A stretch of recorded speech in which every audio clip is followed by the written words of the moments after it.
ఇది దారి.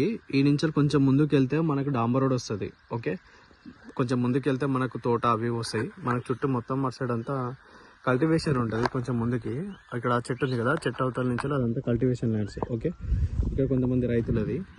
ఇది ఇక్కడ నుంచి మనకి స్ట్రేట్కి వెళ్తే మనకు డాంబర్ రోడ్ వస్తుంది. మనకి ల్యాండ్ ఇక్కడ లెఫ్ట్ సైడ్ కడి కనిపిస్తుంది కదా, ఈ రైట్ సైడ్ కడి నుంచి ఇటు లెఫ్ట్ సైడ్ దారి కనిపిస్తుంది కదా, ఇది దారి. ఓకే, మనకి ఇక్కడ నుంచి ల్యాండ్ స్టార్ట్ అవుతుంది. మనకి చుట్టూ బౌండరీస్ వేసి ఉన్నాయి ల్యాండ్ మొత్తము.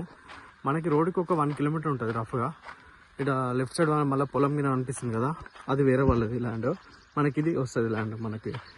ఓకే, ఇది మొత్తం మనకి 2 acres సైట్. కల్టివేషన్ చేయాలి. ఇక్కడ వరి పొలం వేసారు కదా, ఈ వరి పక్క పొంటి సైట్ మనకి ఇదంతా. ఓకే, కల్టివేషన్ చేయలే, అందుకే కొంచెం చెట్లు కింద మొలిచినాయి. ఇగో ఇది ఇక్కడ పత్తి చేను వేసారు కదా, ఈ పత్తి చేను ఇదంతా ఇప్పుడు ఖాళీగా ఉందని ఇట్లుంది. మొత్తం ఇదంతా మనకి సైటే. మనకు 2 acres ఉంటుంది మొత్తం సైట్ మొత్తం. చుట్టూ బౌండరీస్ వేసి ఉంటుంది అంతా. ఇక్కడ పత్తి చేను ఉంది కదా, ఈ పత్తి చేను కూడా వస్తుంది మనకి. ఓకే, మనకి ఈ పత్తి చేను నుండి ఎదురుగా వేప చెట్లు కనిపిస్తున్నాయి కదా, ఆ వేప చెట్లు ఈ పత్తి చేను బార్డర్ నుంచి స్ట్రేట్గా అక్కడ చెట్లు కనిపిస్తున్నాయి కదా, పెద్ద చెట్లు. ఆ పెద్ద చెట్లు అవతల దాకా వస్తుంది మనకి. మొత్తం 2 acres ఉంటుంది సైట్.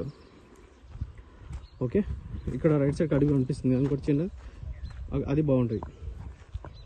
ఇట్లా స్టార్ట్ అవుతుంది ల్యాండ్. ఇటు లెఫ్ట్ సైడ్ ఉంది కదా, ఈ లెఫ్ట్ సైడ్ పత్తి చేను నుంచి అక్కడ సేమ్ ఇది ఎట్లుందో సేమ్ యాస్టీజ్ అది దాని పక్కన అట్లా ఉంటుంది. అక్కడ పత్తి చేను బార్డర్ నుంచి వేప చెట్టు కనిపిస్తుంది కదా, ఆ వేప చెట్లు ఉండేది ఇలా స్ట్రేట్గా అక్కడ పై దాకా వస్తుంది మనకి. ఓకే, చెట్ల కింద ఉన్నాయి ఇటు సైడ్. కొంచెం కల్టివేషన్ ఉంది, కొంచెం ప్లెయిన్గా వదిలేసిన సైట్. మనకు మొత్తం 2 acres సైట్.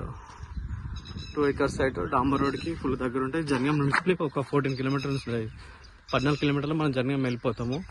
ఇది ల్యాండ్.